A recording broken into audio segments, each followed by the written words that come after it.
Hello दोस्तों, आपका बहुत बहुत स्वागत है हमारे घरेलू नुस्खा चैनल में।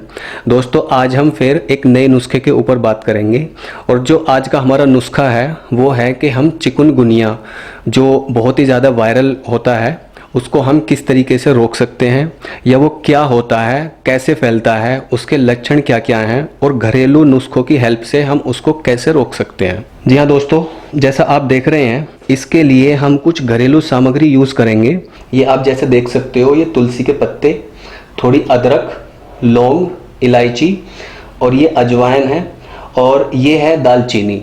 ये दालचीनी का पाउडर है, आप दालचीनी का पाउडर भी यूज़ कर सकते हो और अगर आप चाहो तो दालचीनी को डायरेक्ट भी या उसको जो पत्ते होते हैं उनका भी यूज़ कर सकते हो आप। उससे पहले मैं आपको बताना चाहूँगा दोस्तों कि चिकनगुनिया क्या होता है और ये कैसे फैलता है। चिकनगुनिया दोस्तों एक एडीज एजिप्टी नामक एक मच्छर होता है जो सबसे पहले अफ्रीका में पैदा हुआ।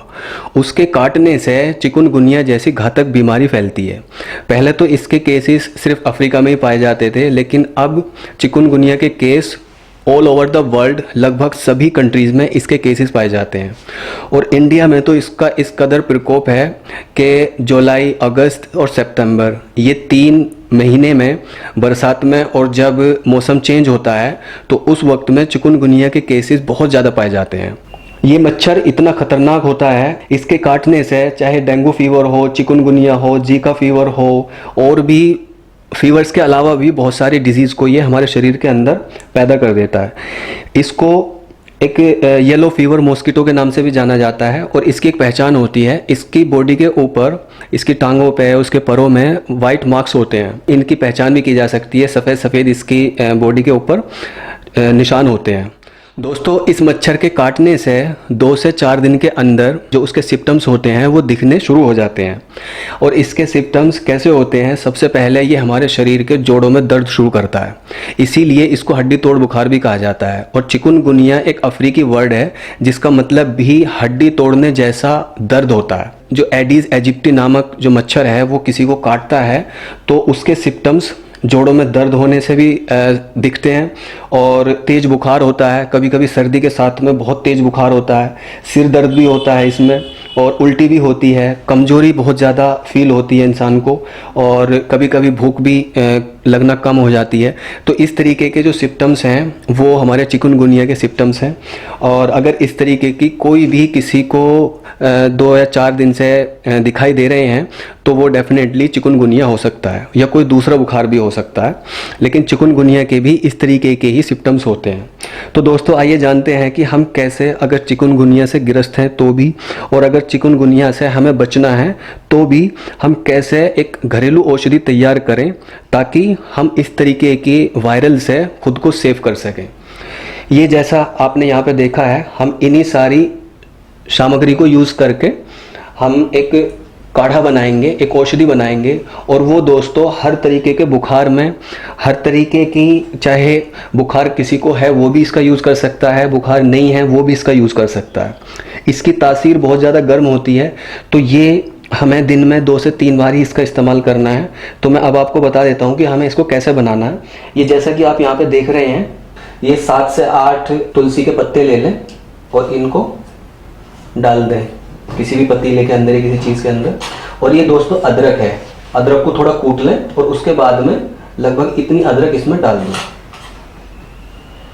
ठीक है। ये लौंग है, 1 या 2 लौंग भी इसमें डाल दें आप, ठीक है। 1 इलायची डाल दें। और ये दोस्तों दालचीनी है, दालचीनी को आप पत्ते की फॉर्म में भी यूज़ कर सकते हो। इसका ये पाउडर है तो आप इसका थोड़ा सा, ये 2 चुटकी इसका पाउडर भी इसमें हमें यूज़ करना है। ये अजवाइन है, अजवाइन का हमें यूज़ तब करना है जब ये आधे से ज़्यादा बॉईल हो चुका होगा। और ये लगभग 1 गिलास पानी हम इसमें डाल देंगे, ठीक है। अब हमें इसको, ये आपने देखा कि इतना हमने इसमें पानी था, लगभग 1 गिलास पानी था। अगर 1 गिलास पानी का हमें 1/4 इसको जब तक नहीं हो जाता इतना हमें इस पानी को बॉईल करना है। ये सारी चीज़ों को हमें बॉईल करना है। मीन्स अगर आपने 400 ग्राम पानी लिया है तो उसको हमें बॉईल करके सिर्फ 100 ग्राम तक ही रखना है, ठीक है। हम इसको इतना बॉईल करेंगे। तो आइए इसको पका लेते हैं।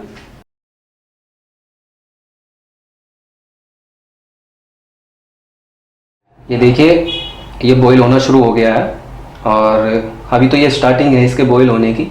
हमें इसको इतना बॉईल करना है कि ये इसका 1/4 ही बच पाए। जितना हमारा इस गिलास में वाटर था उसका 1/4 तक हमें इसको पकाना है।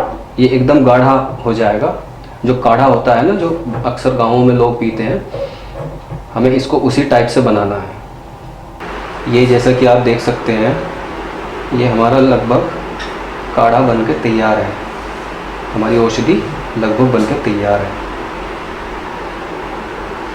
अब हम इसको छान लेते हैं दोस्तों।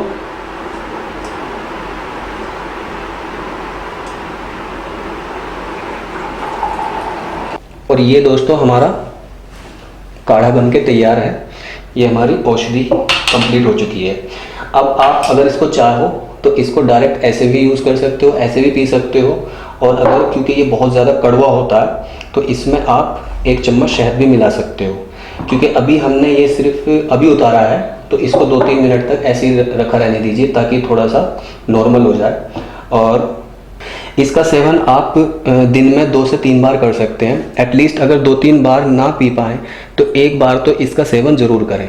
और भी अगर इसका ज़्यादा रिजल्ट देखना है तो आपको इसको रात को खाना खाने के बाद सोने से पहले इसका सेवन करें। गुनगुना जैसे चाय पीते हैं उसी तरीके से हमें इसको पीना है और चाय पी के सो जाएं। तो आपको नज़ला, जुकाम, किसी भी तरह का बुखार होगा 100% इससे ठीक होगा।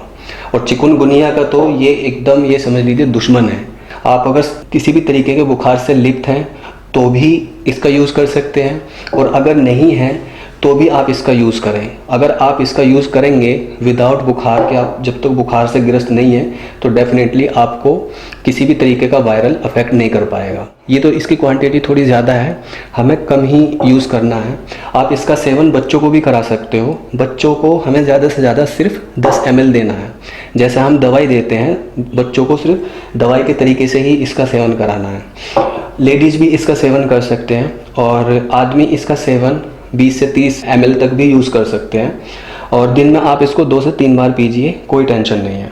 जब इसको उबलते हुए लगभग 2-3 मिनट हो जाएं तो उसके बीच में हमें ये 1 चुटकी इसमें अजवाइन का यूज़ भी करना है। स्टार्टिंग में हमें अजवाइन इसमें नहीं डालनी है, लगभग 2 या 3 मिनट के बाद आप इसमें अजवाइन डाल दें। दोस्तों, जैसा कि हम सब जानते हैं कि बुखार अक्सर मच्छर के काटने से होता है, और चिकुनगुनिया तो स्पेशली जो एडीज एजिप्टी नामक मच्छर होता है उसी के काटने से होता है।